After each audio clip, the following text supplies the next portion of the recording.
जय श्रीराम.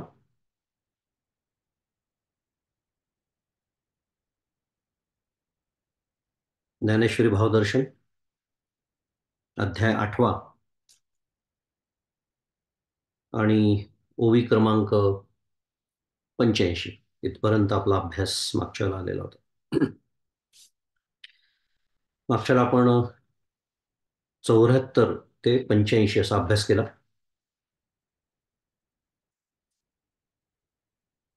मनुष्य मरतेवेळी ज्या ज्या पदार्थांचं स्मरण करत तो देहाचा त्याग करतो, त्या त्या पदार्थांच्या अखंड चिंतनाने संस्कारयुक्त झालेला तो त्या पदार्थालाच प्राप्त होतो, असा आपला 6 क्रमांकाचा श्लोक मागच्या वेळेला अभ्यासून झाला. आणि मागच्या वेळेला आपण केला विचार की 5व्या श्लोकामध्ये भगवंतांनी जे म्हटलं होतं की अंतकालेच मामेव स्मरण मुक्त्वा कलेवरम वगैरे, की जो मनुष्य माझं स्मरण करत शरीर सोडून जातो तो माझ्या स्वरूपाला प्राप्त होतो. पण हे फक्त माझ्याच बाबतीत सत्य आहे असं नव्हे, तर इतर सर्व पदार्थांच्या बाबतीतही ते सत्य आहे. हा मुख्य विषय आपण मागच्या वेळेला शिकलो की भगवंताचं म्हणजेच आत्मस्मरण ज्याला म्हणतात, अनुसंधान ज्याला म्हणतात, अनेक शब्द आहेत त्याला, ते सोडून जर मी इतर कशाचंही स्मरण करत असेल तर ते अनात्म्याचं स्मरण ठरणार आहे. विवेक चुडामणी हे 2 ग्रंथ आपले छान हातात हात घालून चाललेले आहेत, की जे आत्म नाही ते सर्व अनात्म आहे. त्यामुळे ते त्याला पदार्थ म्हणा, गोष्ट म्हणा, एखादा विषय म्हणा, जे काय असेल, जर परमात्म्याचं स्वरूपाचं चिंतन स्मरण करीत जर मी देह सोडला नाही, याचा अर्थ असा आहे की मी अनात्म्याचं चिंतन करीत देह सोडतो आहे. आणि हा नियम जसा आत्मस्वरूपाला लागू पडतो तसाच तो अनात्म्यालाही लागू पडतो थोडक्यामध्ये.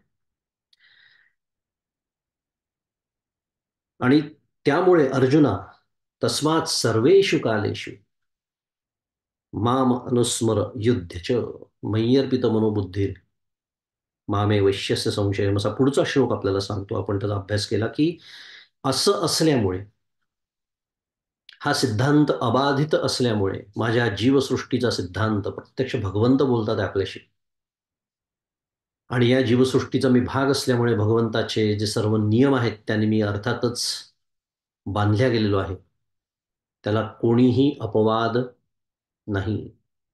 आणि हे असं असल्यामुळे आणि माझा शेवटचा क्षण कधी आहे हे मला माहिती नसल्यामुळे, सर्व कालामध्ये, आणि कर्म मी अखंड करीत असल्यामुळे, सर्व कालामध्ये करीत असल्यामुळे, आपण सर्वेषु कालेषु याचा मागच्याला केला होता विचार, हे सगळं असं असं असल्यामुळे आपल्या हातात एकच गोष्ट उरते, काय? त्याच्या ठिकाणी मन आणि बुद्धी समर्पण करूनच जे काही आपल्याला करायचं आहे ते करायचं. आणि मागच्याला आपण बोललो होतो की साधनेच्या नावाखाली मी सर्व काही करतो, पण माझं बुद्धी आणि मन त्यालाच अर्पण करायचं विसरून जातो. कारण प्रत्यक्ष साधनं काळी ज्याला म्हणतात, ज्याला बैठकीचं साधन असं म्हणतात, नामस्मरण असेल, ध्यान असेल, काय अजून काय जे काय असेल ते, तेव्हा सुद्धा आपण स्मरण करतो का, हा मोठा संशोधनाचाच विषय आहे, नवे अनुभवाचा विषय आहे सर्वांच्या. हे हा एक विषय आहे ज्याच्यात सर्वजण माना डोलतात. मला खूपच गंमत वाटते. माझ्या सकट सगळे माना डोलतात की हो, नामस्मरणाला बसलं, ध्यानाला बसलं, नाहीच होत चित्त एकाग्र. म्हणजे तेव्हा सुद्धा मी त्याला माझी मन आणि बुद्धी अर्पण करत नाही. म्हणजे किती अवस्था आपली वाईट आहे बघा, की त्याच्याच स्मरणासाठी आता मी बसलोय, त्याचीच आराधना करण्यासाठी आता मी इथे बसलेलो आहे. मोठ्या मुश्किलीने माझ्या अत्यंत व्यस्त जीवनातून मी वेळ काढलेला आहे. किती? 20 मिनिटं. अनेकांची माझी चर्चा होते. किती वेळ साधना करतो? 20 मिनिटं. आता हे 20 मिनिटंही त्यांनी काय म्हणूया सरासरी सांगितलेलं असतं ऑन अन ॲव्हरेज. ते कदाचित समोर त्याला चांगलं वाटावं म्हणून असेल. पण ते 20 याचं कारण आहे, कधी 18 मिनिटांनीच उठून जातात, कधी 15 मिनिटांनीच उठून जातात. आणि कारणं तयारच असतात आपापली. मी आज खूप थकलो आहे, माझं चित्त आज लागत नाही आहे. आज मीटिंगमध्ये फारच मारामाऱ्या झाल्यात ऑफिसमध्ये, त्यामुळे माझं चित्त एकाग्र होत नाही आहे. मग असं एकाग्र चित्त नसताना तुम्हीच सांगा मला, साधना करून काही उपयोग आहे का? वगैरे, वगैरे.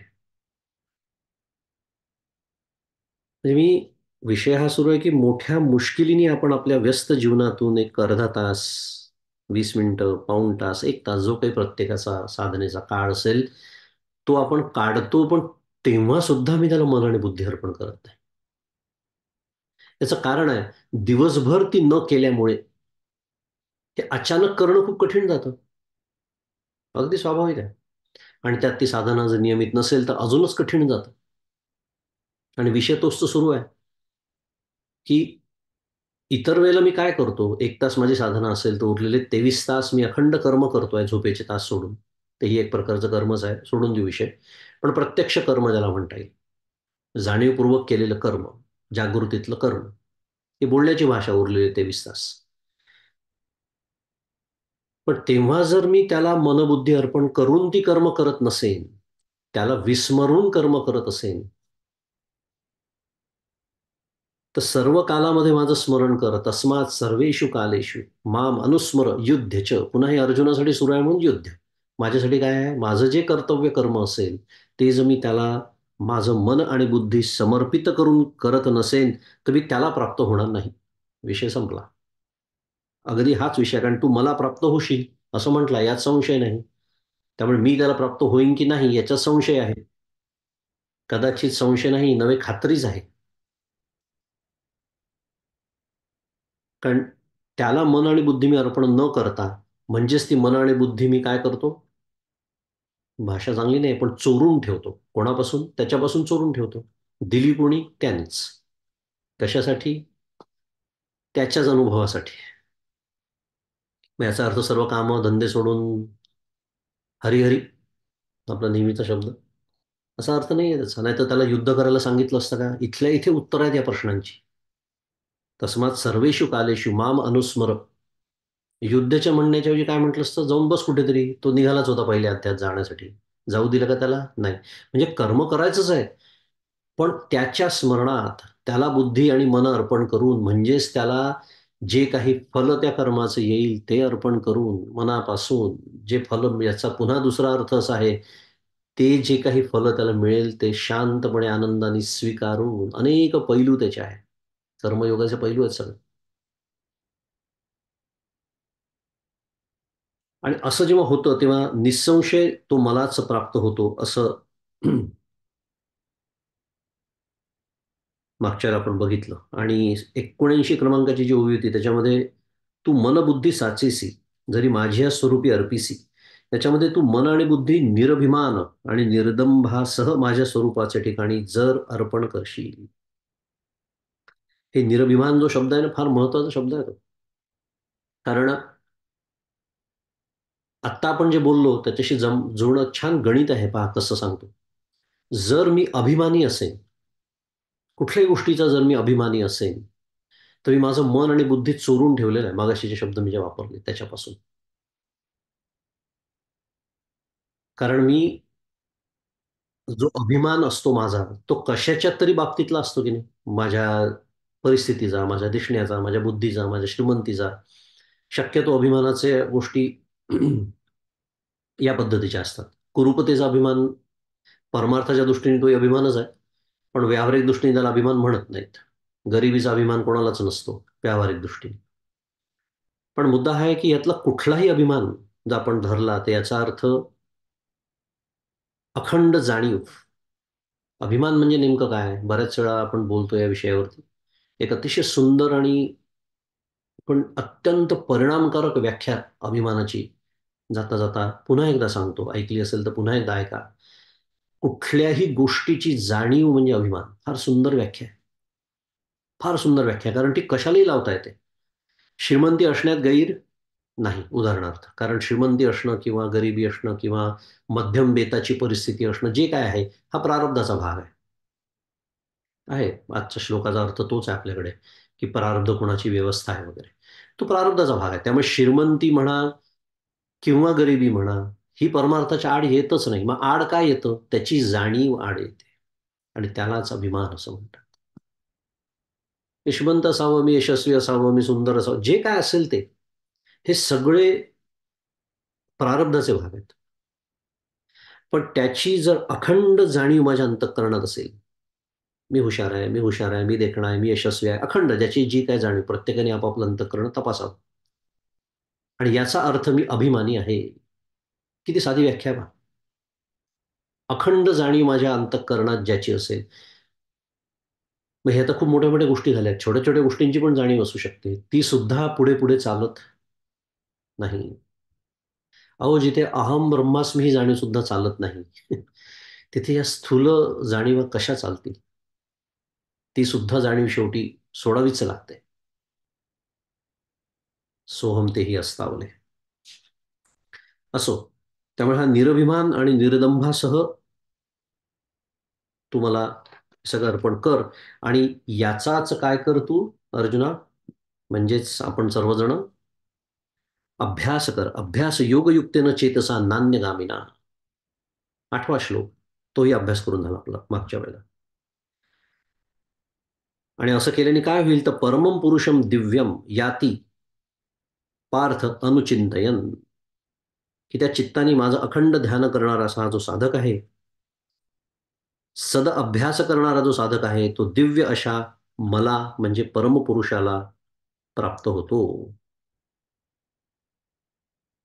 माऊलींनी या अभ्यासाला एक छान अजून विशेषण लावलंय. त्याला सद अभ्यास असं म्हटलंय. तेवी सदभ्यासे निरंतर. आणि सदभ्यास म्हणजे तरी काय? वैराग्यासहित केलेला अभ्यास. फार सुंदर वाक्य आहे. त्याचं कारण आहे, परमपूज्य काका पण सांगतात नेहमी, की अभ्यास मनुष्य कधी करतो? विचार करू आपण. अभ्यास आपण तेव्हाच करतो जेव्हा आपल्याला जिज्ञासा असते. बरोबर? जिज्ञासा आहे, मला जाणून घ्यायचं आहे, की हे काय आहे, हे कसं आहे, याचं नेमकं स्वरूप काय आहे, इत्यादी इत्यादी. पण परमपूज्य काका नेहमी आठवण करून देतात, की केवळ जिज्ञासेपोटी केलेला अभ्यास वेगळा आणि अगदी साध्या भाषेत बोलायचं तर साधन चतुष्टय संपन्न होऊन मग जिज्ञासेपोटी केलेला अभ्यास. कारण ती जी जिज्ञासा असते, साधन चतुष्टय संपन्न होऊन म्हणा किंवा ती होण्याचा प्रयत्न करीत म्हणा. कारण त्याच्यामध्ये काय आहे ना, की त्या अभ्यासातून मी जे शिकतो आहे तसं वागण्याची माझी तयारी आहे. साधा भाग आहे त्याचा. आणि अशी जिज्ञासा वेगळी आणि केवळ बौद्धिक जिज्ञासा, की 10 प्रकारचे ग्रंथ मी वाचतो, कादंबऱ्या वाचतो. ठीक आहे, ज्ञानेश्वरी पण वाचून बघूया. बघूया भगवद्गीता काय म्हणते, सगळं जग त्याचं कौतुक करतं. हे असे जे मगाशी मी जे बोललो, स्वतःबद्दलच्या जबरदस्त जाणीवा घेऊन म्हणजेच अभिमान धरून हृदयामध्ये, अंतःकरणामध्ये जेव्हा आजकालचे सो कॉल्ड सुशिक्षित लोक अध्यात्माच्या अभ्यासाकडे वळतात, तेव्हा त्या जाणीवेतून फारसं काही उत्पन्न होत नाही. म्हणून या दोन जाणीवांमध्ये, या चुकलं माझं, जिज्ञासेमध्ये, या दोन जिज्ञासेमध्ये महदंतर पडतं. आणि म्हणून हा जो इथे शब्द आहे ना, वैराग्यासहित अभ्यास, हे सगळं आपल्यासाठी सुरू आहे बरं. कारण आपण सर्वजण अभ्यासक आहोत, आपण अभ्यास करतो आहोत, म्हणून तिथे जमलो आहोत ज्ञानेश्वरीचं चिंतन करायला. पण माऊली त्याला अभ्यास म्हणायला तयार नाही, जर मी वैराग्यासहित तो करत नसेल. आणि वैराग्य इथे उपलक्षण समजायचं कशाचं? विवेक, वैराग्य, समाधी, षटक, मुमुक्षुत्व. आली गाडी. म्हणून त्याला एक सदभ्यास, फार सुंदर शब्द इथे वापरलेला आहे. तेवी सदभ्यासे निरंतर, मग चित्तासी परमपुरुषाची मोहर, लावी मग शरीर राहो अथवा जावो. चला आता तो सगळा अर्थ मागच्याला बघून झाला, पण काही महत्वाच्या मुद्द्यांचं स्मरण आपण करतो. कशाच्या उद्देशाने? उजळणीच्या उद्देशाने. आणि अर्थातच आजच्या अभ्यासामध्ये अजून चांगला प्रवेश व्हावा ह्याही उद्देशाने.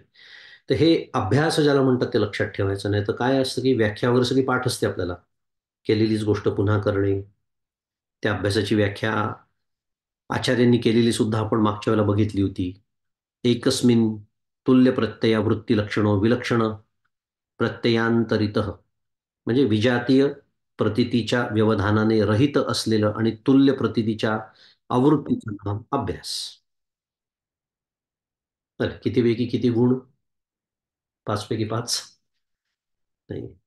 आपल्याला परीक्षा नाही द्यायची आहे ना. परमार्थाच्या परीक्षेत मी नापासच आहे, अनुत्तीर्णच आहे, जर मी वैराग्यासहित तो अभ्यास करत नसेल. मागच्या वेळेला आपण एक तुकाराम महाराजांचा अभंग पाहिला होता. तर हे सगळं ज्ञानाचं असं वाटू शकतं, की विवेक, वैराग्य हे चालू द्या तुमचं. आम्ही आमची आपली भक्ती बरी असं कोणाच्या मनामध्ये असेल कुठे, विचारायचं. बघ तुकाराम महाराजांना काय म्हणाले तुकाराम महाराज? "भक्ता ऐसे जाणा जे देही उदास." आली का पंचायत? ज्ञानेश्वर महाराजांना विचारा, तुकाराम महाराजांना विचारा, गोरोबा काकांना विचारा, नामदेव महाराजांना विचारा, शंकराचार्यांना विचारा, सद्गुरूंना विचारा, डॉक्टर काकांना विचारा, कोणालाही विचारा. सगळेजण एकच गोष्ट सांगतात आणि इतकं करून ती सोडून मी सगळं करतो. काय विवेक, वैराग्य? म्हणजे भक्तीच्या प्रांतात सुद्धा देही जो उदास त्याला भक्त म्हटलेला आहे. मग इथे काय सांगणं चाललंय? तेच तर सांगणं चाललेलं आहे. वैराग्यासहित अभ्यास. नवीन काहीही मी सांगत नाही यावर. आपण सर्वजण फार जाणकार आहात. मग आपण काय चाललंय? शुद्ध मराठीत हॅमरिंग सुरू आहे. ठोकणे. कारण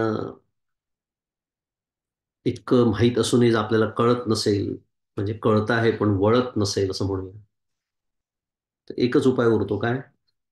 अभ्यास. इथला शब्द. आणि नुसता अभ्यास नाही, सदभ्यास. असो. तसं हे छान आपले एक महत्वाचे मुद्दे आपण बघितले. आणि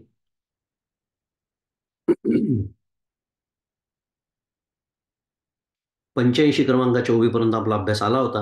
आणि मी मागच्याला बोललो होतो की परमपूज्य काकांनी गीता दीपस्तंभ या ग्रंथामध्ये श्लोक क्रमांक 3 ते 8 असा गट केला होता.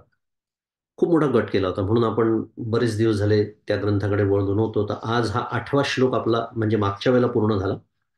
पण आपल्याला गीता त्याचा विचार करायला वेळ मागच्या वेळेला नव्हता, म्हणून आज आपण आता सुरुवात आजच्या अभ्यासाची गीता दीपस्तंभमध्ये जो अर्थ आलेला आहे आणि परमपूज्य काकांचं विवेचन आलेलं आहे त्यांनी करणार आहोत.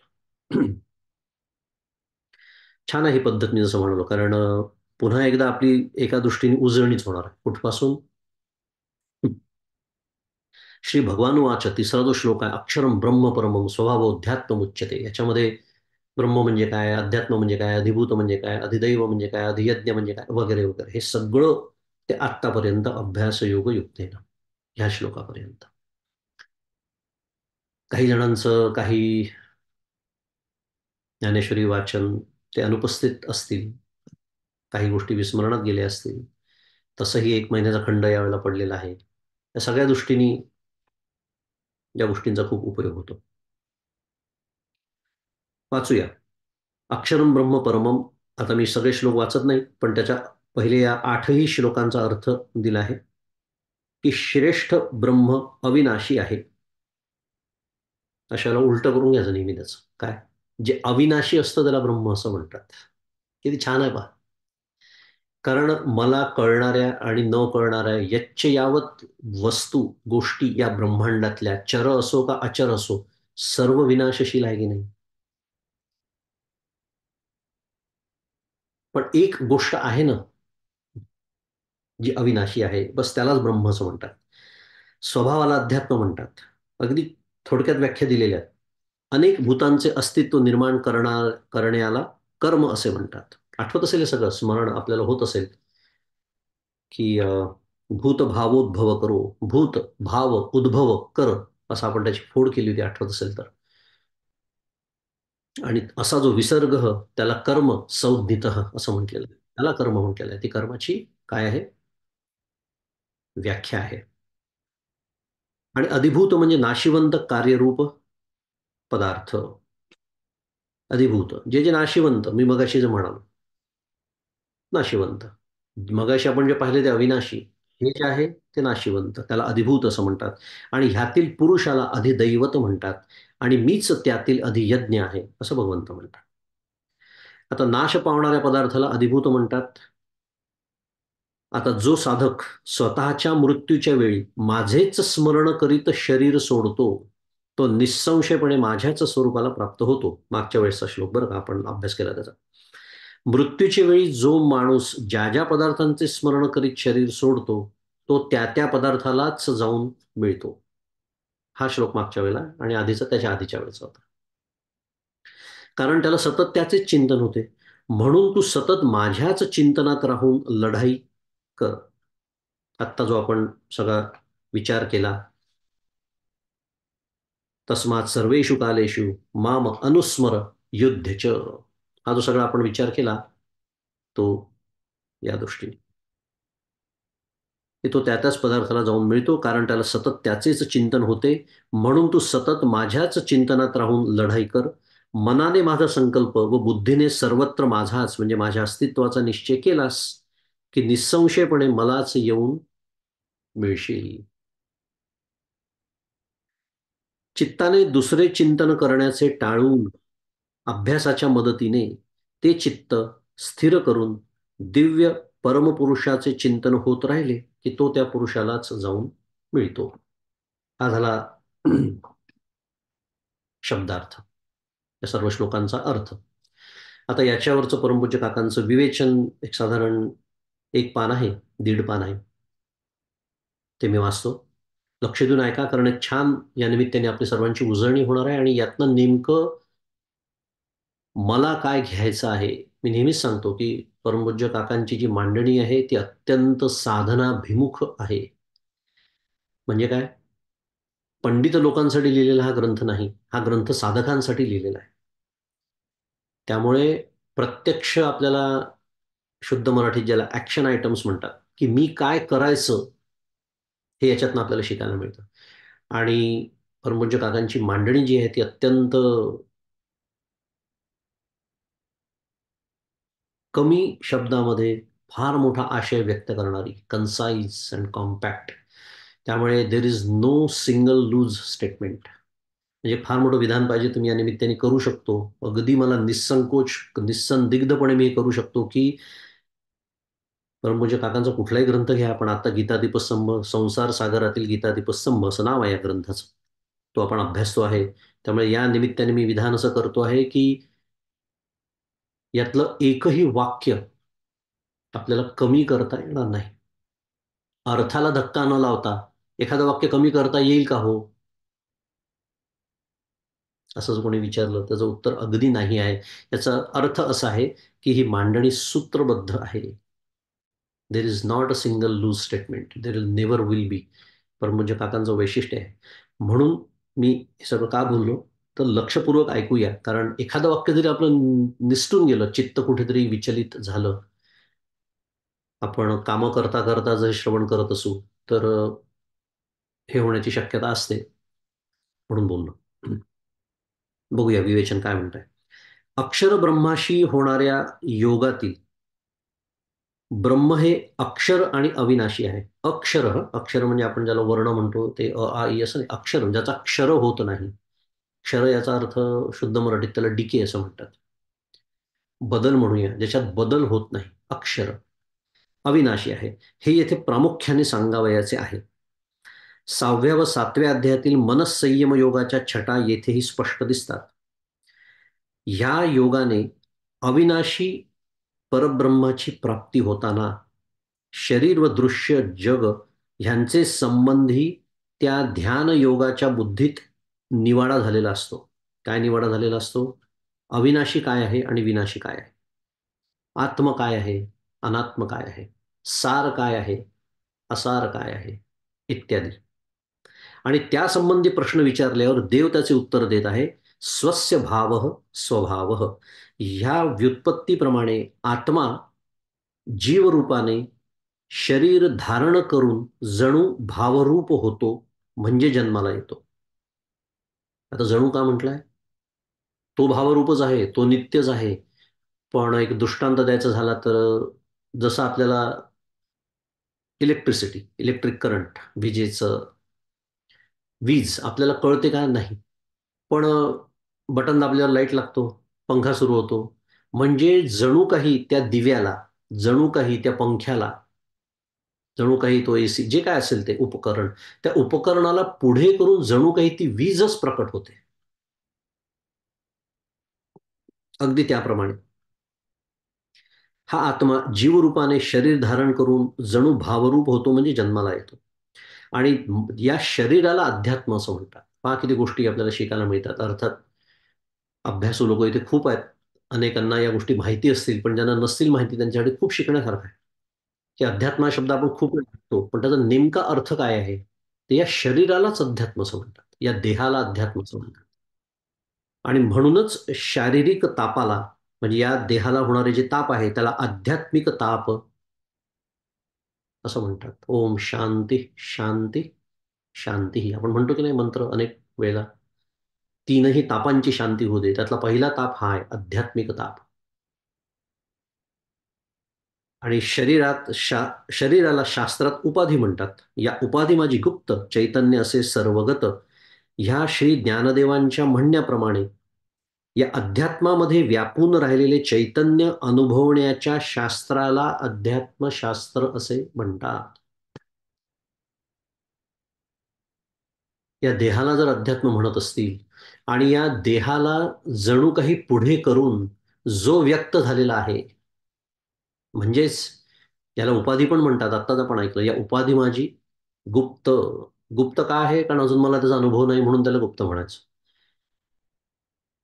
खरं त्याच्या इतकं गुप्त नसलेलं काहीच नाही आहे. आजचा विषय तोच आहे आपला. पण माझ्या दृष्टीला तो गुप्त आहे, कारण मला तो अजून कळत नाही अज्ञानामुळे. त्यामुळे गुप्त, या उपाधी माझी गुप्त चैतन्य असे सर्वगत. ते जे चैतन्य आहे, ते चैतन्य अनुभवण्याचं, ते कसं अनुभवावं हे सांगणारं जे शास्त्र, त्याला म्हणायचं अध्यात्मशास्त्र. कारण या देहाला अध्यात्म असं म्हणतात. शरीर, याला दुसरं नाव शरीर आपल्याला माहिती आहे. ह्या शरीरामध्ये असलेला जो तो शरीरी आणि शारीरक, ह्याप्रमाणे ब्रह्मसूत्र शांकर भाष्याला शारीरक भाष्य म्हणतात. कारण व्यासांची जी ब्रह्मसूत्र, त्याच्यावर आद्य शंकराचार्यांचं असलेलं भाष्य शेवटी काय सांगतं?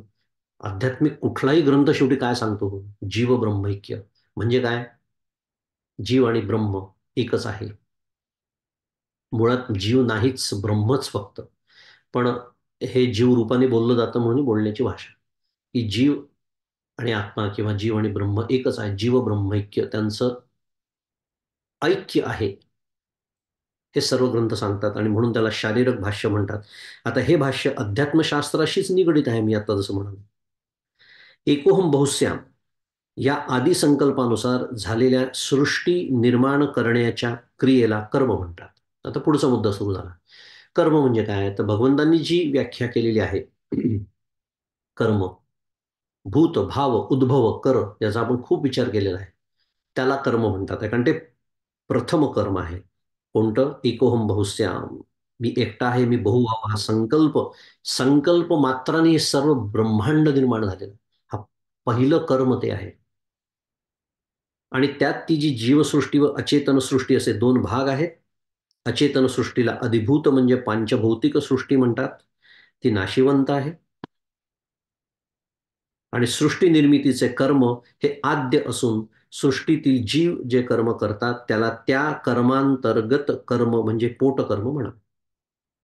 आपल्याला कर्म म्हटलं की काय, आपण जे जे काही करतो त्याला कर्म आपण म्हणतो. चुकत नाही, व्याख्या बरोबर आहे.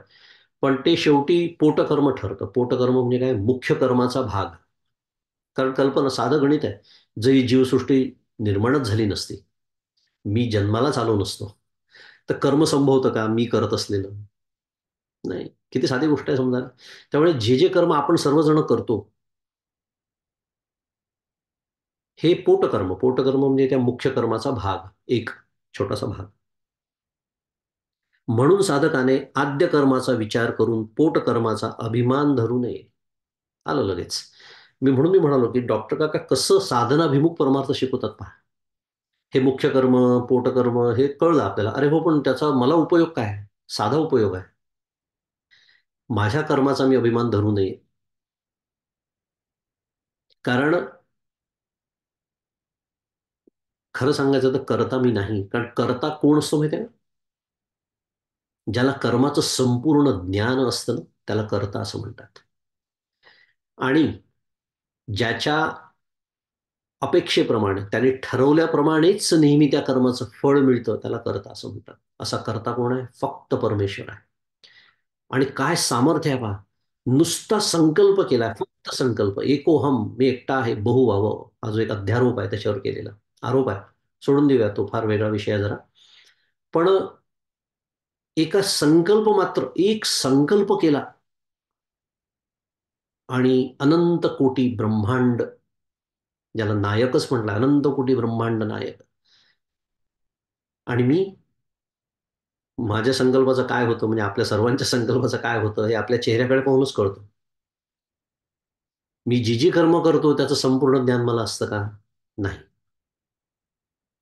अर्धवट ज्ञानावरती अगदी आपण ज्या क्षेत्रात काम करतो, आपण स्वतःला जे प्रोफेशनल समजतो, त्या क्षेत्राचं सुद्धा आपल्याला पूर्ण ज्ञान नाही. तरी सुद्धा आपलं काम चालतं, व्यवहार चालतो, ठीक आहे. म्हणजे आपल्याला कर्माचं ना पूर्ण ज्ञान आहे, ना मला जी अपेक्षा असते तसं फळ मला दरवेळेला मिळतं. कुठल्या तोंडाने मी स्वतःला कर्ता म्हणणार आहे? ह्याही दृष्टीने समजून घ्यायचं, की कर्ता करविता तो, मी नव्हे. ते कसं काय आणि ते प्रारब्धाचं शास्त्र, तो वेगळा विषय झाला. पण आत्ता आपल्याला एवढाच त्याचा पैलू समजून घ्यायचा आणि पुढे जायचं आहे, की हे जे आद्य कर्म आहे भगवंतानी केलेलं, की त्याच्या केवळ संकल्पाला एवढं यश आहे. म्हणून परमपूज्य अजून एक नेहमी सांगतात, की तुलना जेव्हा करावीशी वाटते ना, त्याच्यापेक्षा मी खूप चांगला आहे, तिच्यापेक्षा मला खूप जास्त कळतं, तिच्यापेक्षा तर मी खूप छान बोलते. तुलना तिच्याशी आणि त्याच्याशी करायचीच नाही. तुलना भगवंताशी करायची. त्याच्याशी केली, की आपला सगळा अभिमान गळूनच पडतो. मग कळतं, की अरे, या एवढ्या विश्वाच्या प्रचंड पसाऱ्यामध्ये ज्या ग्रहावरती मी राहतो, तो धुळीच्या कणा इतका सुद्धा नाहीये. आणि त्या धुळीच्या कणा एवढ्या नसलेल्या ग्रहावरती मी कुठेतरी एक जंतूच म्हटलेला आहे. कुठल्यातरी एखाद्या छोट्याशा घरात आणि त्याच्यात असलेलं हे घर, ज्याला देह म्हणतात, त्याच्यात मी राहणार आणि किती अभिमान, किती अभिमान. हे शिकायचं आहे याच्यातून. कर्म त्याला म्हणतात. मी जे करतो ते सर्व पोटकर्म आहे. त्याचा अभिमान धरू नये. नाशिवंत, अधिभूत रूप सृष्टीत कितीही व कसेही कर्म केले, तरी ते नाशिवंतच ठरते. हे अजून एक वैशिष्ट्य. कर्म कितीही मोठं करा, कितीही भव्य-दिव्य करा, ते नाशिवंतच ठरतं. अरे, आद्य कर्म सुद्धा नाशिवंत आहे. ज्याचं आत्ता मी एवढं आपण सगळं गोडवे गायले, ज्या ईश्वराने ही सृष्टी निर्माण केली, ती तरी अविनाशी आहे का? ती सुद्धा, काय सांगतं विज्ञान आज, आफ्टर बिलियन्स ऑफ इयर्स संपणार तर आहेच ना. म्हणजे तीही नाशिवंत ठरते. तर माझ्या कर्माचं काय घेऊन बसलात? आणि म्हणून मागे नाव राहण्यासारखे कर्म केले, तरी ते त्यासाठी करू नये.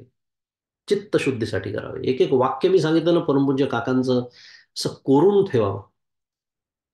आहेच पुढे. "मरावे परी कीर्ती रूपे उरावे" असं म्हणतात की नाही समर्थ. असे व्यवहार दृष्टीने सांगणारे समर्थ, "माझे सर्व जावो, तुझे सर्व राहो" असे श्रीरामाला म्हणतात. मुद्दा काय सुरू आहे? परमपूज्य काका नेहमी सांगतात प्रवचनामध्ये, की "मरावे परी कीर्ती रूपे उरावे" असं समर्थ म्हणतात. याचा अर्थ कीर्तीसाठी मरावं असा नव्हे. कीर्ती म्हणा किंवा लोकांनी एखाद्या केलेल्या कर्माचं लोक कौतुक करतील न करतील, हा तो होणारा त्याचा शुद्ध मराठीत काय साईड इफेक्ट आहे. साईड इफेक्ट आहे. मी एखादं कर्म केलं, कौतुक केलं, कोणीतरी कोणाला तरी आवडलं. आवडलं का तुम्हाला? छान, रामकृष्ण हरी. त्यात वाईट काहीच नाही, चांगलं आहे. एखाद्याने म्हणलं नाही, कशाला करता हो तुम्ही, तुम्हाला जमत नाही तर. आता हे मी ते कर्म जसं करायला पाहिजे माझ्या सर्व क्षमता वापरून वगैरे वगैरे सर्व अटी आहेत त्याच्यात. ऐसा कीजे की जगन्नाथ हा भरू पडे, या सगळ्या व्याख्या आपल्याला माहिती आहेत. असं केल्यानंतर जर एखादा म्हणत असेल, कशाला करता तुम्ही हे कर्म जर तुम्हाला जमत नाही तर? अच्छा, तुम्हाला नाही आवडलं का? रामकृष्ण हरी. त्याचे उत्तर रामकृष्ण हरी हेच आहे. याचं कारण आहे, हे मी केव्हा म्हणू शकतो माहिती आहे का? जेव्हा मी कीर्तीसाठी कर्म करत नाही. आपला मुद्दा तो सुरू आहे. जेव्हा मी कर्म हे चित्तशुद्धीसाठी करतो. फार सुंदर विषय आहे. कितीही वेळा सांगितलं तरी कमीच असतो. किती वेळा त्याचं स्मरण केलं तरी कमीच असतं. माझ्या स्वतःसाठी बोलतोय मी हे. कारण कर्म मी करतो पण माझ्या लक्षात राहत नाही. कारण सिद्धांत आहे. काय सिद्धांत आहे? कर्म हे फल दिल्याशिवाय निवृत्त होत नाही. सिद्धांत आहे. देणारच. कारण तसं नाही झालं तर ते अकृताभ्यागम आणि कृतप्रणाश नावाचे दोष वगैरे शास्त्रात सांगितले, ते सोडून देऊ. पण मला आता एवढाच त्याचा पैलू वापरून घ्यायचा आहे की मी जर कर्तृत्व आणि भोक्तृत्व भाव सोडून कर्म केलं तर मला कोणतं फळ मिळतं? कारण सिद्धांत तर सांगतो फळ अबाधित घ्या, म्हणजे मिळतंच. त्याचं साधं उत्तर आहे, त्याचं फळ जे मिळतं त्याला चित्तशुद्धी असं म्हणतात. आणि कर्म आपल्याला तेवढंच देऊ शकतं, बाय द वे. हे अजून एक वैशिष्ट्य आहे. कर्म, त्याचं मूल्यही आहे, त्याला मर्यादा पण आहे. म्हणून कर्मानी मोक्ष नाही. सुंदर विषय आहे तो, एक वेगळाच विषय आहे अजून नैष्कर्म सिद्धीतला. कारण जे जे कर्म धर्म नाशिवंत, तुकाराम महाराज म्हणतात की कितीही, मगाशीच बोललो आपण, कितीही भव्य कर्म असू द्या, हे या सृष्टीची निर्मितीचं जरी कर्म असलं तरी ते नाशिवंत आहे की नाही, त्याचं फळ नाशिवंत आहे की नाही, म्हणजे थोडक्यात. मग जीवनमुक्ती नाशिवंत असते का? नाही. आणि म्हणून कर्मानी मोक्ष नाही आहे. मोक्ष नाशिवंत आहे का? नाही. तो अविनाशी आहे. म्हणून कर्मानी मोक्ष नाही. कर्मातून मोक्ष आहे, बरोबर आहे. तो कसा? तर कर्मातून चित्तशुद्धी, चित्तशुद्धीतून मग पुढे चित्तशांती आणि मग चित्त चैतन्यकार होणार वगैरे, ह्या दृष्टी. त्यामुळे कर्म हे फल देतच, पण अशा पद्धतीने मी जेव्हा कर्म करतो तेव्हा ते चित्तशुद्धीसाठी केलेलं कर्म ठरतं आणि तेच त्याचं फल ठरतं माझ्यापुरती. आणि कीर्ती त्याच्यातनं जी काही प्राप्त होते ती होईल अथवा न होईल, मी जसं मगाशी म्हणालो, साईड इफेक्ट, परमपूज्य काकांचा शब्द आहे, that is a side effect. मी त्याच्यासाठी म्हणून कर्म नाही करत. कल्पना करा किती चित्त शांत असेल आपलं, अशा व्यक्तीचं चित्त किती शांत असेल, किती शुद्ध असेल. कारण अपेक्षाच नाही आहे कोणी काही म्हणावं. अपेक्षाच नाही आहे, कारण आपले चित्त जे गढूळ होतं ना, ते सर्व अपेक्षांमुळेच होतं. इतकं चांगलं काम केलं, एक साधं ईमेल त्या बॉसने अजून मला पाठवलेलं नाही, to appreciate what I did. ठीक आहे, तुम्ही तुमचं काम करा. अप्रेझलच्या वेळेला मी नेहमी सांगतो, पाढा वाचा त्याच्यासमोर वर्षभर काय केलं. अप्रेझल अप्रेझल सारखंच केलं पाहिजे, व्यवहार व्यवहारासारखाच केला पाहिजे. पण त्या मीटिंगमधनं बाहेर पडल्यानंतर माझं चित्त जर तितकं शांत असेल जेवढं इतर वेळेला असतं, तर मी जिंकलेलो आहे. पण तो व्यवहाराचा भाग आहे, त्याला सांगितलं तर कळणार नाहीये. त्याला कळलं असतं तरी तो मुद्दामून विसरल्यासारखं दाखवणार आहे. कधी कधी त्याला खरंच माहित नसतं. हे सगळे व्यवहाराचे भाग आहेत. ते तसंच करायचं. पण तो प्रमोशन देतो का नाही देत? माझ्या मित्राला त्यांनी 5% वाढ दिली, पगार वाढ, मला 3च दिली. ही जी रडगाणी सुरू होतात. बरं, गंमत अशी आहे की हे तत्वज्ञान तुम्ही वापरा का नका वापरू, परिस्थितीत काही फरक पडणार आहे का? नाही. ते 3% 3च आहेत. 3चे 5 होणार आहेत का? नाही. ते 3चे 5 होण्यासाठी जे काही करावं लागतं ते वर्षभर आपण केलेलंच आहे. आता माझ्या कर्माचं योग्य मूल्यमापन झालं का नाही झालं, हा वेगळा विषय आहे. तो प्रारब्धाचा विषय ठरतो. मुद्दा हा की अशा व्यक्तीचं चित्त किती शांत असेल, कल्पना करा. किती तो, पण हे केव्हा शक्य आहे माहिती आहे? जेव्हा सत्वगुण असतो आपल्या अंतःकरणामध्ये. पुढे जातो, एकातून एक विषयाने तर वाढत जाईल.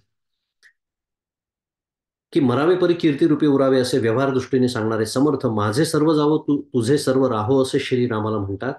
कर्माभिमाने धर्माभिमाने मातले ब्राह्मण कलियुगी, असे तुकाराम महाराजांचे मर्मग्राही निरीक्षण आहे.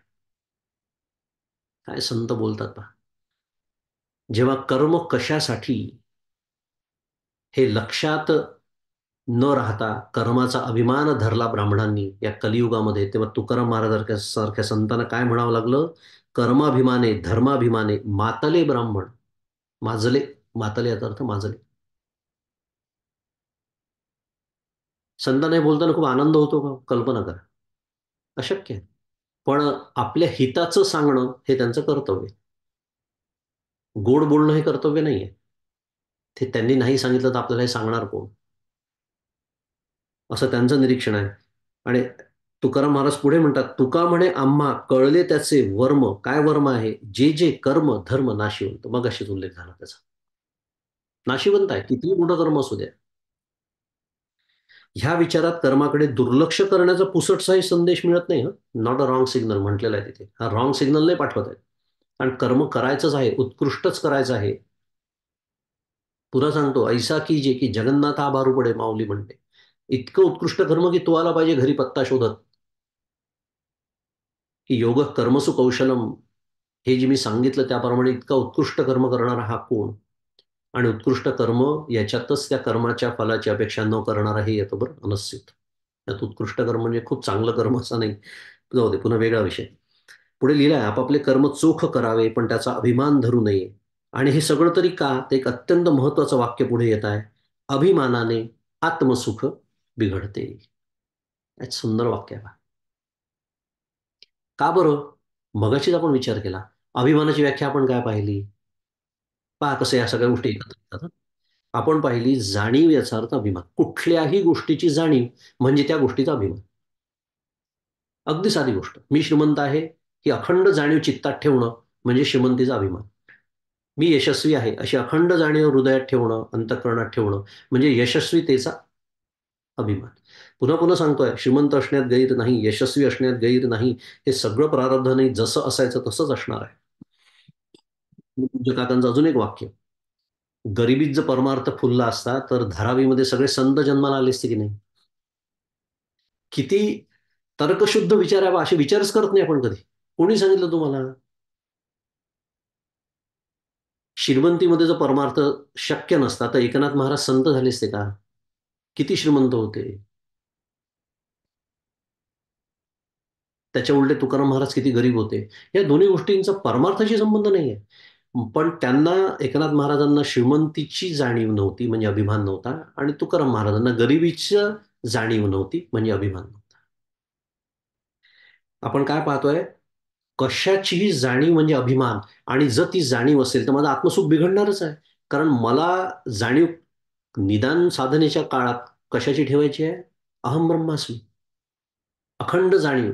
मग ती जाणीव म्हणजे त्याला अनुसंधान म्हणा, त्याला नामानुसंधान म्हणा, त्याला तत्वानुसंधान म्हणा, त्याला परमेश्वराचं स्मरण म्हणा, जे काय म्हणायचं ते म्हणा. पण त्याची जाणीव मी तेव्हाच ठेवू शकेन जेव्हा इतर जाणीवा माझ्या अंतःकरणात नसतील. आहे की नाही? साधं गणित आहे. आणि म्हणून परमपूज्य काका इथे म्हणतात आहे, अभिमानाने आत्मसुख बिघडते. आणि म्हणून माऊली म्हणते 9व्या अध्यायात, की म्हणून थोरपण पराची सांडिजे, व्युत्पत्ती आघवी विसरीजे, जे जगा धाकुटे होईजे तै जवळी माझे. काय सुंदर होऊया बा, तुम्हाला सांग. अगदी काही, बरेच वेळ मी बोलतो पण या ओव्या अशा हृदयावरती कोरून ठेवण्यासारख्या असतात. जर माझा अभिमान डोकं काढायला लागला एखाद्या गोष्टीचा वरती, की ओवी म्हणायची ताबडतोब मनामध्ये. म्हणून थोरपण पराची सांडिजे, व्युत्पत्ती आघवी विसरीजे. हे काय आहे? थोरपण म्हणा, व्युत्पत्ती म्हणा, जाणीव, अखंड जाणीव. मी असा आहे, मी तसा आहे, मी येऊ आहे, मी केव्हा आहे, मी इतका विद्वान आहे, इत्यादी इत्यादी. सर्व सोडा, जै जगा धाकुटे होईजे तई जवळी माझी. इतकं धडधडीत सांगतात आहे भगवंत आणि माऊली, की अरे ही प्री कंडिशन आहे. क्वालिफिकेशन, शुद्ध मराठीतले शब्द. पण किती फसवणूक होते पहा माझी. मी जसं म्हणालो, कधी कधी म्हणजे प्रापंचिक माणूस बरा असं म्हणायची वेळ येते, कारण त्याच्याकडे पारमार्थिक अहंकार तरी नसतात. माझ्याकडे पारमार्थिक अहंकार आहे.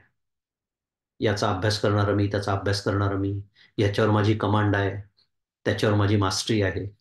कशावर? परमपूज्य काका असं म्हणतात, ज्ञानेश्वरीवर माझी मास्टरी आहे, दासबोधावर माझी कमांड आहे. तो संपला म्हणून समजावं साधक. मेला, डॉक्टर काकांचा शब्द आहे. मेला म्हणजे काय? साधक म्हणून मेला. कारण दासबोधाची माझ्यावर कमांड असावी, ज्ञानेश्वरीची माझ्यावर मास्टरी असावी, म्हणजे ज्ञानेश्वरीप्रमाणे माझं जीवन असावं. दासबोधात जसं सांगितलंय तसं माझं जीवन असावं. हे मी विसरून जातो. आणि ज्ञानेश्वरीवर बोलणारा, उत्कृष्ट बोलणारा मी, किती सर्वांना आवडतं मी बोलताना, किती सर्वजण ऐकायला येतात. रामकृष्ण हरी. ही झाली जाणीव. म्हणजे मी उत्कृष्ट काय आहे, जे काय असेल ते वक्ता म्हणा, जे काही विशेषण लावायचे. मग हे जर मी आहे तर मी ब्रह्म ह्याचं काय झालं? म्हणजे हा अभिमान मी धरून बसलो का नाही? एक उदाहरण सांगतो तुम्हाला, विषय निघाला म्हणून, की बऱ्याच वेळा आपल्याला असं होतं, की हे बहुतेक बोललो पण आहे मी, की आपण अभ्यास म्हणून कुठेतरी आपण एखाद्या विषयावरती बोलतो, आणि मग आपलं बोलणं झाल्यावर आपण येऊन बसतो श्रोत्यांमध्ये. आणि मग दुसरा कोणीतरी बोलायला पुढे येतो.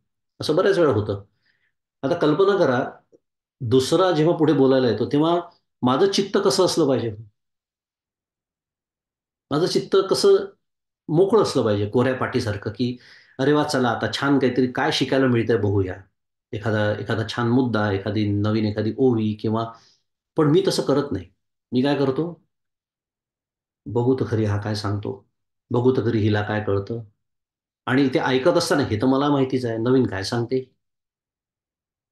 म्हणजे मी काय सांगतोय, मी वक्ता आहे, ही जाणीव माझ्या अंतःकरणातून जातच नाही. म्हणजे माझ्याकडे आता भूमिका कशाची आलेली आहे? श्रोत्याची. मी श्रोता आहे की नाही? ठीक आहे, मी वक्ता असताना ती भूमिका निभावण्यासाठी एक विशिष्ट मनोभूमिका लागते, मनस्थिती लागते, ती निभावून न्यावी लागते. सगळं बरोबर आहे. पण आता जर माझ्याकडे भूमिका श्रोत्याची आहे, पण मी ती भूमिका स्वीकारतच नाही, कारण अखंड जाणीव मी वक्ता आहे हीच आहे माझ्या अंतःकरणामध्ये. आणि त्यामुळे अखंड तुलना माझ्यासारखं याला नाही सांगता येत. माझ्यासारखं हिला नाही बोलता येत. याचा अभ्यास चांगला नाहीये. अरे, कोणीही असो, एखादं वाक्य असं निघून जातं त्याच्या मुखातून, आपल्या हिताचं, की ज्याने आपलं जीवन बदलू शकतं. तेवढं ऐकण्यासाठी श्रवण करायचं असतं बरं का. आपला अभ्यास असेल 80-90% गोष्टी माहितीच असतात आपल्याला. पण एखादं वाक्य असं येऊनच जातं आणि ते आपल्या भाग्याने भगवंतच बोललेला असतो त्याच्या आणि तिच्या मुखात. तेवढ्यासाठी श्रवण करायचं असतं. पण हे केव्हा करतो मी? जेव्हा त्या वक्तेपणाचा अभिमान मी सोडून जेव्हा नीट श्रवण करतो. आता मी हे वक्ता आणि श्रोता एकच उदाहरण दिलं. आता हे उदाहरण तुम्ही सगळीकडे लावू शकता.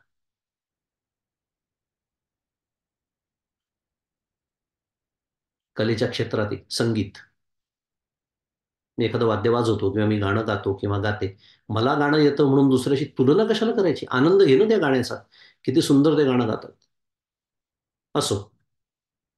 म्हणून अभिमानाने आत्मसुख बिघडतं. जर व्यवहार साधा बिघडतो, तर आत्मसुख तर बिघडणारच आहे. कारण एका म्यानामध्ये एकच तलवार राहते आणि माझ्यात इतक्या तलवारी घुसवून ठेवल्यात मी.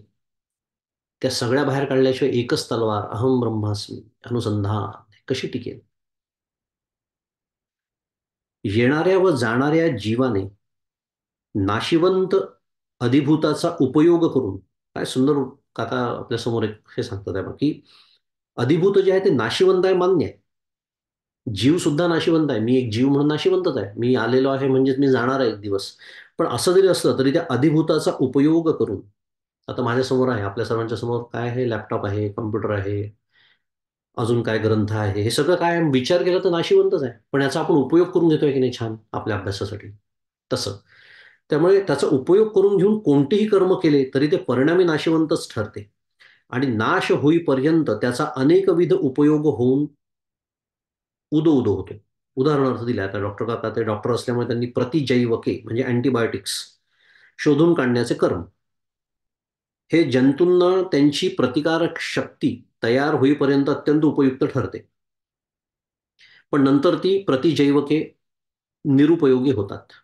म्हणजे काय होतं? म्हणजेच त्यांचा कर्मासह नाश होतो. आणि जीवसृष्टीच्या अटळ नाशाबरोबर सर्व कर्मांचा नाश सहजच होतो. ही घडामोड लक्षावधी वर्षांची असली तरी त्याने कर्म नाशिवंत असते हा सिद्धांत चुकीचा ठरत नाही. आपण केला त्याचा विचार. अल्पजीवी साधकाने कर्माचा अभिमान न धरता हातात असलेले मौल्यवान जीवन आनंदमय करावे. आता हे वाक्य पण पहा किती सुंदर आहे, विचार केला तर. पुन्हा वाचतो. अल्पजीवी साधकाने कर्माचा अभिमान न धरता हातात असलेले मौल्यवान जीवन आनंदमय करावे. मी का बरं म्हणालो छान वाक्य आहे? हे जर उलटं जर करून घेतलं, की जर मी कर्माचा अभिमान धरला, तर माझं जीवन आनंदमय होऊ शकत नाही, असा त्याचा सरळ-सरळ अर्थ आहे. ठरवायचं मग एकदा, मला नक्की काय हवंय? आनंद हवा आहे का कर्माचा अभिमान हवा आहे? हे जीवन आनंदमय करावे, वाया घालवू नये, एवढेच येथे तात्पर्य आहे. शरीरे व दृश्य जग ह्यामध्ये ईश्वर अधिदैवत ह्या नावाने राहून त्याचे नियंत्रण करतो. म्हणजे अध्यात्म व अधिभूतात तो अंतर्यामी असतो. आत्मरूप भगवान श्रीकृष्ण अध्यात्मरूप शरीरांमध्ये अधियज्ञ या सर्वश्रेष्ठ रूपाने राहतात. हा सगळा अभ्यास आपला झालेला आहे. सर्व यज्ञ त्यांनाच समर्पित होतात. त्यांच्या प्राप्तीच्या हेतूने सर्व यज्ञ करावे. आता यज्ञ याचा अर्थ आपण कर्म असा करायचा. हा इथे यज्ञ जिथे जिथे शब्द येतोय तो आपल्या मनात कर्म असं ऐकायचा आपण ऐकताना. कारण आजकाल यज्ञ त्या काळचं कर्माचा एक प्रकार होता. आज कोणी यज्ञ करत नाही. आपण इतर जी सर्व कर्म करतो त्याचं रूपांतर यज्ञात कसं होईल हे आपल्याला शिकायचं आहे. ज्याचा आपण खूप विचार केला या श्लोकांच्या निमित्ताने. नेहमीच उदाहरण, उदरभरण नोहे जाणीजे यज्ञ कर्म. दिवसातून कमीत कमी 2 वेळा करतो की नाही आपण हे कर्म. त्या कर्माचं रूपांतर यज्ञात कसं होईल किंवा हा यज्ञ आहे हे सांगणारा तो श्लोक आहे. आणि त्याचं स्मरण असावं म्हणून जेवणाच्या आधी तो म्हणायचा असतो. हे उदरभरण नाही आहे. उदरभरण ते गाय बैल मांजर कुत्रा ते पण करतात. पण मी मनुष्य आहे. मला यज्ञ कसं करायचं हे भगवंतानी शिकवलं आहे आणि मी ते तसं करणार आहे वगैरे. म्हणून इथे यज्ञ याचा अर्थ कर्म. त्यामुळे यज्ञ कर्माचा अभिमान धरला तर ते कर्म स्वतःकडे ठेवून घेतल्याचा दोष येतो. संपूर्ण जीवन यज्ञ त्यांना समर्पित असावा, जे मगाशी आपण सगळं बोललो. आणि असे केले तर मृत्यूच्या वेळी अगदी सहजपणे अधियज्ञरूप भगवान श्रीकृष्णांचे स्मरण होऊन तो जीव कृष्णरूप होतो. आणि असे झाले नाही व अधिभूतातील नाशिवंत व्यक्ती व वस्तूंचे चिंतन झाले तर त्यांच्या भोगासाठी पुन्हा जन्माला यावे लागते, जो आपला मागच्या श्लोकाचा विषय होता.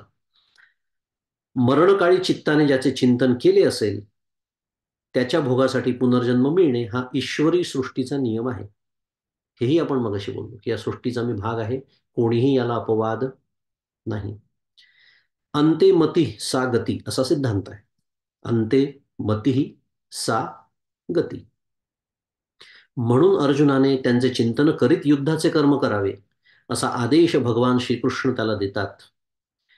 अभ्यासाच्या मदतीने चित्त इतरत्र पांगू न देता दिव्य पुरुषाचे चिंतन केले तर अभ्यास करणारा त्यालाच जाऊन मिळतो. पुन्हा एकदा, अभ्यासाचा उद्देश काय आहे? त्यालाच जाऊन मिळणे हा आहे. मला खूप छान बोलता यावं हा उद्देश नाही. हे लक्षात ठेवून मी जेव्हा अभ्यास करतो तेव्हा त्याला सदभ्यास म्हणतात. माऊलींचा शब्द मगाशीच, सदभ्यास. वैराग्य संपन्न होऊन केलेला अभ्यास. कारण अभ्यासाचा उद्देश आत्ताच पाहिला आपण, त्या परमपुरुषाचं म्हणजे त्या परमेश्वराचं, त्या परमात्म्याचं, त्या ब्रह्मतत्वाचा प्रत्यक्ष अनुभव मला मिळावा ह्याच्यासाठी अभ्यास सुरू आहे.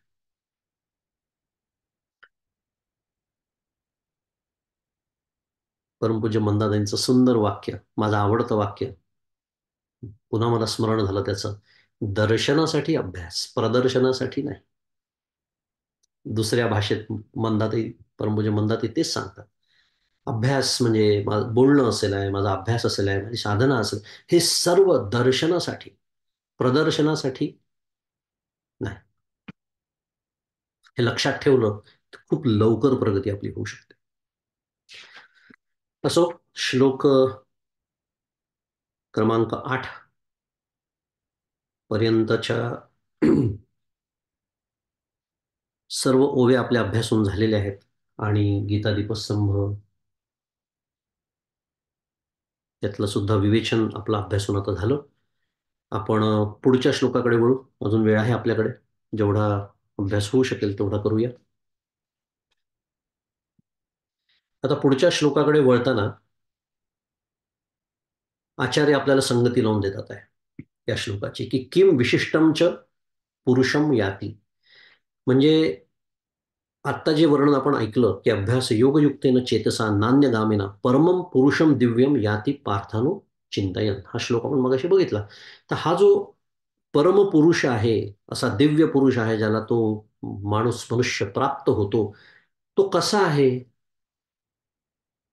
त्याचं लक्षण काय आहे हे सांगणं आलं की नाही. कर्मप्राप्तच आहे, ओघाओघाने आलंच. त्यामुळे कोणत्या लक्षणांनी युक्त अशा या परमपुरुषाला प्राप्त होतात हे सांगण्यासाठी म्हणून आता हा पुढचा श्लोक आपल्या समोर येतो आहे. श्लोक क्रमांक 9, अध्याय 8 पुन्हा एकदा श्लोक वाचतो मी. कविं पुराण मनुषासितार मनोरणीयान् समनुस्मरेद्यः सर्वस्य धातारमचिन्त्य रूपमादित्यवर्णं तमसः परस्तात्. कविं पुराण मनुषासितार.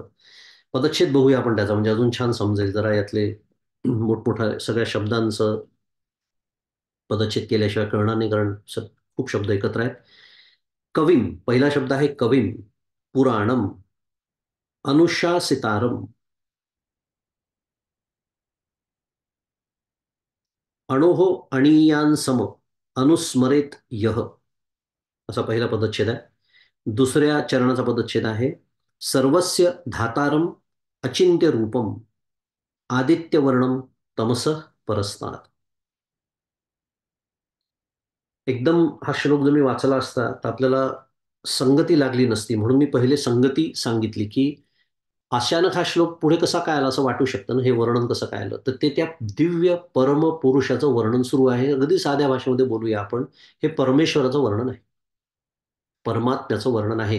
कारण त्यालाच जाऊन आपण मिळतो की नाही. शेवटच्या क्षणी मी ज्याचं स्मरण करीत मी देह सोडतो, आपला विषय काय सुरू आहे, तो सुरू आहे. मग त्याचं लक्षण काय आहे, त्याचं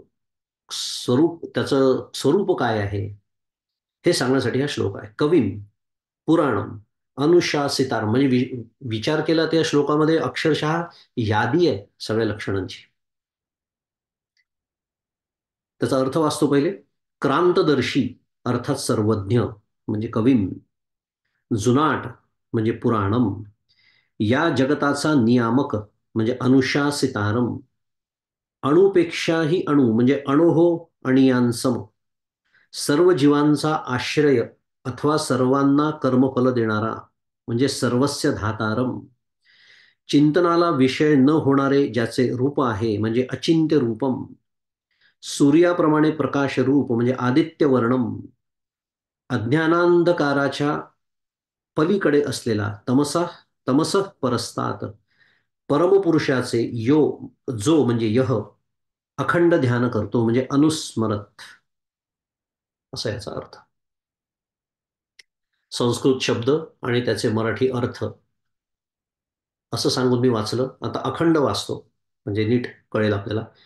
क्रांतदर्शी अर्थात सर्वज्ञ, जुनाट, या जगताचा नियामक, अणुपेक्षाही अणु, सर्व जीवांचा आश्रय अथवा सर्वांना कर्मफल देणारा, चिंतनाला विषय न होणारे ज्याचे रूप आहे, सूर्याप्रमाणे प्रकाशरूप, अज्ञानांधकाराच्या पलीकडे असलेल्या परमपुरुषाचे जो अखंड ध्यान करतो. विचार केला या श्लोकामध्ये तटस्थ लक्षणाचं वर्णन आहे. बऱ्याच वेळा आपण हे शब्द तुम्ही ऐकले असतील, स्वरूप लक्षण, तटस्थ लक्षण.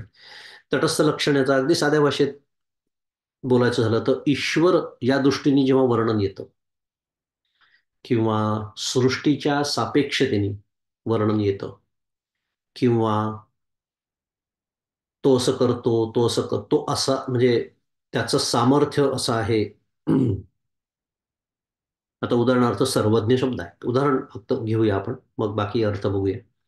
आता सर्वज्ञ म्हणजे सर्व काही जाणणार असा अर्थ आहे की नाही, अगदी साध्या भाषेत बोलूया.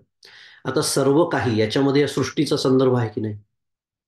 सृष्टीच जर नसती, हे ब्रह्मांडच नसतं, तर सर्व काही या शब्दाला काही अर्थ होता का, नाही. म्हणजे त्याच्या सापेक्षतेने बोलणं सुरू आहे, म्हणून हे ईश्वर तत्वाचं वर्णन आहे, म्हणून याला तटस्थ लक्षण असं म्हणतात. पण त्याच्याच पुढे पुराणम पण म्हटलंय, जुनाट. आता सध्या त्या सगळ्या शब्दांचा अर्थ आपण पाहणार आहोत. तिथे स्वरूप लक्षण पण आहे, दोन्ही आहेत. पण फार सुंदर हा श्लोक आहे एक अत्यंत, की भगवंताचं, परमात्म्याचं फार छान वर्णन याच्यामध्ये आलेलं आहे. आता पहिला जो शब्द आहे क्रांतदर्शी अर्थात सर्वज्ञ, त्याला कवींचा अर्थ सर्वज्ञ असा केलेला आहे. आता सर्वज्ञ या विषयावर आपण आत्ताच बोललो. एक सर्वज्ञ आणि एक दुसरा छान शब्द आहे अजून, त्याला सर्ववित असं म्हणतात. फरक आहे थोडंसं. आता सर्वज्ञ विचार, आता एक आपण कल्पना करू. आता आजच्या श्रवणामध्ये, आजच्या अभ्यासामध्ये समजा काही लोक आपले आहेत इथे ऑनलाईन. आज माझ्यासमोर कोणी नाहीये, पण ऑनलाईन आहेत. आता विचार केला तर मी मी सगळ्यांना ओळखतो की नाही? ओळखतो. असं गृहीत धरूया, असतील एखाद दोन जण ज्यांना मी नाही ओळखत, पण असं कल्पना करू की मी सगळ्यांना ओळखतो. आता या दृष्टीने तसं म्हटलं तर मी सर्वज्ञ झालो. या एका छोट्याशा संदर्भामध्ये मी सर्वज्ञ झालो, मी सगळ्यांना ओळखतो. पण प्रश्न आहे, खरंच ओळखतो का? म्हणजे कसं की अनेक जणांचं मला फक्त नाव माहिती आहे. त्यांना ते समोर आले तर मी नाव सांगू शकतो, किंवा त्यांचं नाव घेतलं तर मला त्यांचा चेहरा आठवू शकतो. अनेकांच्या बाबतीत मला त्यांच्या घरच्यांची पण माहिती आहे. काहींच्या बाबतीत मला ते कुठे नोकरी करतात, ते कुठल्या गावचे आहेत, त्यांचं लहानपण कुठे गेलं, त्यांचं शिक्षण काय आहे, हे पण माहिती आहे. अनेकांच्या बाबतीत अजून काही जास्त गोष्टी माहिती असतील. हे सगळं जरी असलं तरी तुमच्या अंतःकरणात काय सुरू आहे हे मला कळू शकतं का? नाही. हे सुद्धा ज्याला कळतं त्याला सर्ववित असं म्हणतात. जो अंतर्बाह्य जाणतो प्रत्येकाला, त्याला सर्वज्ञ म्हणतात आणि त्याला सर्ववित म्हणतात. असं का बरं? असं कसं शक्य आहे? कारण प्रत्येकाच्या हृदयामध्ये कोण आहे? ईश्वरः सर्वभूतानां हृद्देशेऽर्जुन तिष्ठति. सांगते ना भगवद्गीता आपल्याला. आणि म्हणून त्याला सर्वज्ञ. आणि म्हणून माझ्या मनामध्ये एखादा विचार जेव्हा उत्पन्न होतो, तो त्याला आधी कळलेलाच आहे, असं आपल्याला वाटतं की नाही? एखादी गोष्ट मला आवडली, चोरी करण्याची इच्छा झाली, पण मी स्वतःला आवरतो, सावरतो. काय चांगलं दिसत नाही हो. गोष्टी गोष्ट चोरली आणि पकडल्या गेलो. कसं आहे, लोक म्हणतील "होय, ज्ञानेश्वरीवर बोलतात, इकडे चोऱ्या करतात." असं बरं दिसत नाही, चांगलं दिसत नाही, म्हणून मी स्वतःच काय म्हणतो, दम साधतो. शम नाही साधलेलं मला. शम म्हणजे मनात आलेला विचार. दम म्हणजे इंद्रिय. इंद्रिय मी आवरली, नाही चोरी केली मी. पण शम. आणि मला तेव्हा काय वाटतं माहितीये का? चला, मी चोरी केली नाही, त्यामुळे कोणाला कळलं नाही.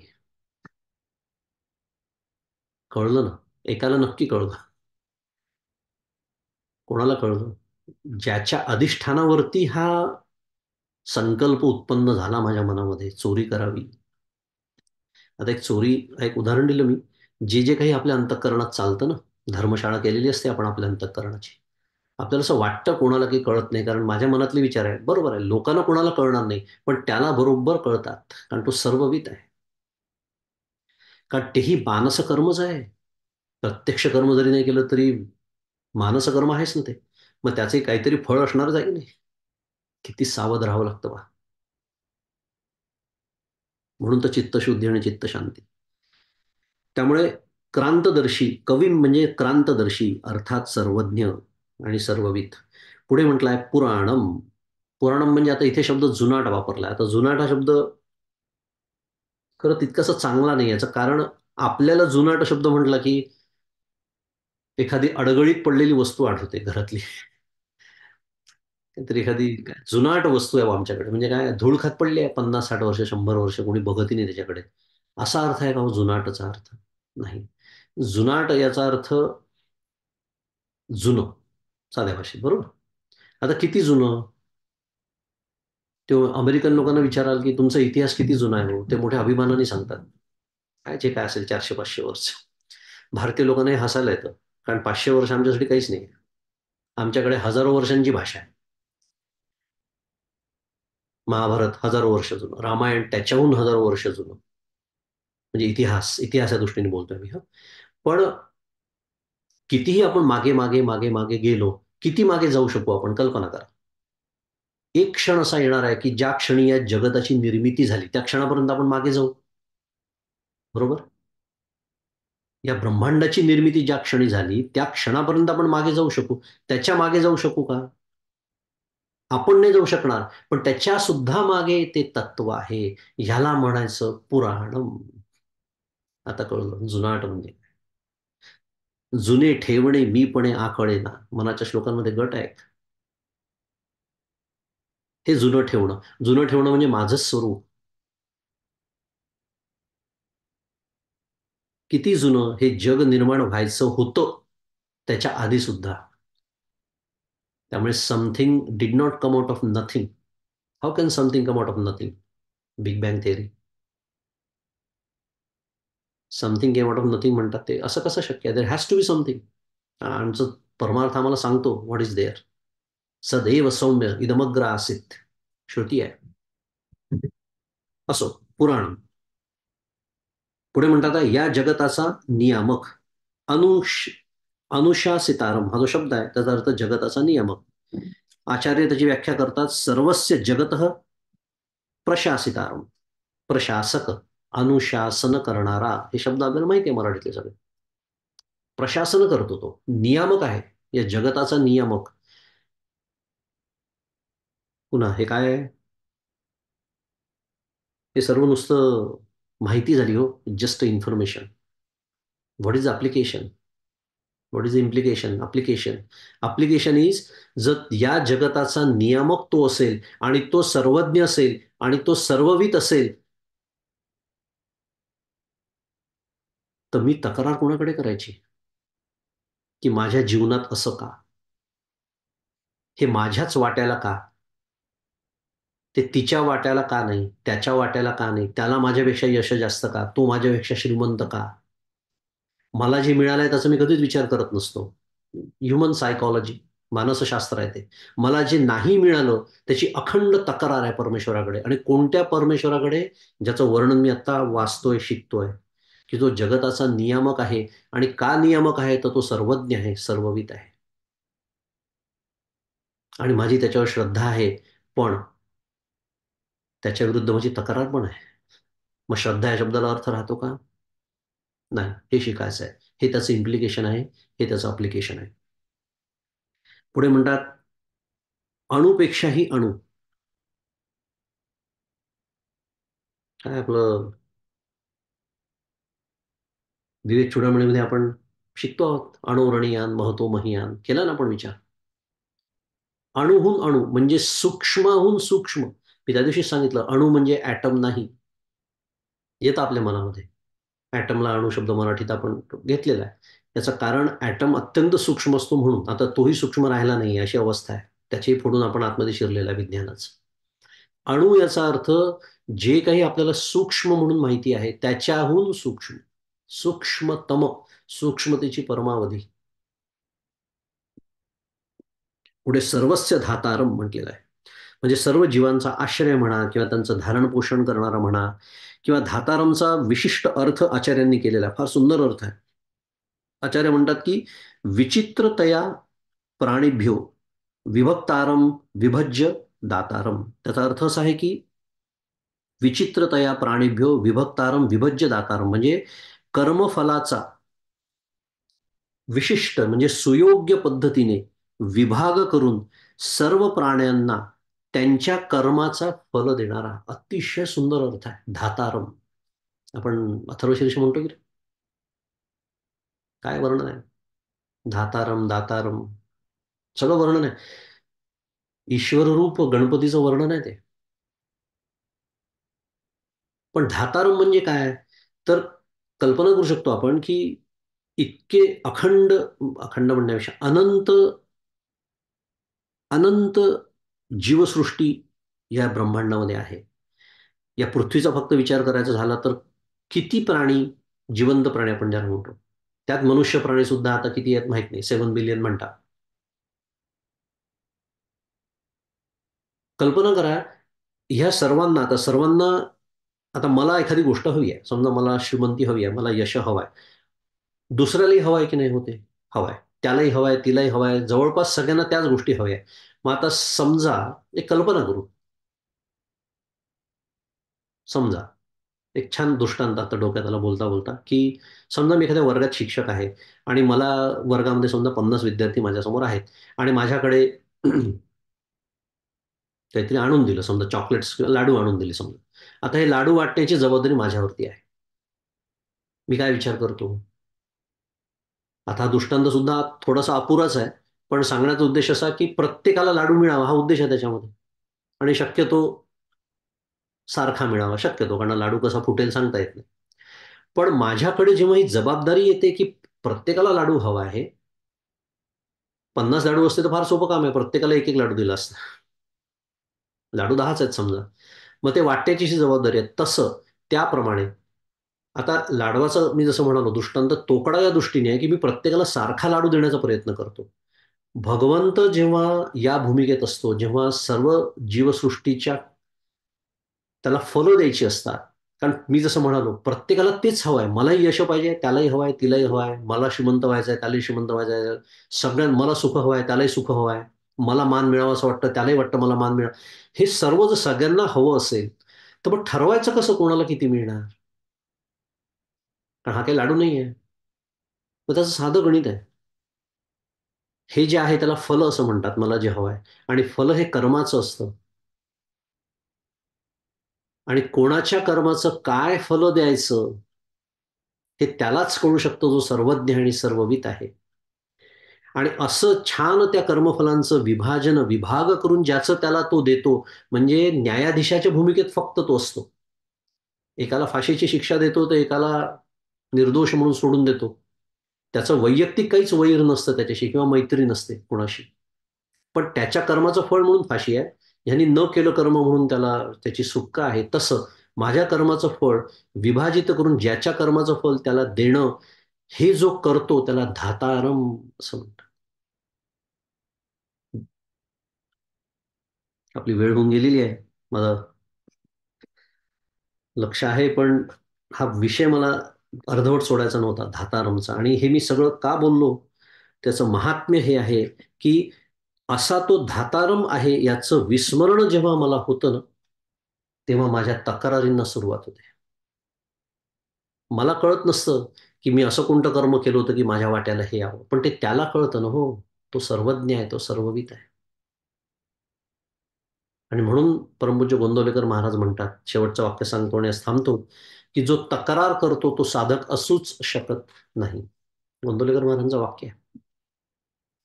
भक्ती प्रांतामध्ये सुद्धा. कारण माझी त्याच्यावर जो श्रद्धा आहे त्या रामावरती, यत्ने कसून करीन मी. त्या बाबतीत काही वाद नाही. पण यश दे रामा न दे तुझी सत्ता, हाची सुबोध गुरूंचा. हे ज्या दिवशी, ज्या क्षणी मला आतमध्ये ठसेल, पटेल, रुचेल, कळेल, वळेल, काय शब्द वापरायचे ते वापरा. त्या दिवशीपासून माझ्या अध्यात्माच्या खऱ्या प्रगतीला, अभ्यासाला, सदभ्यासाला सुरुवात होते. आज इथे थांबू आणि आजचं हे चिंतन पुष्प सद्गुरूंच्या चरणी अर्पण करू. श्री सद्गुरुनाथ महाराज की जय. जय जय रघुवीर समर्थ.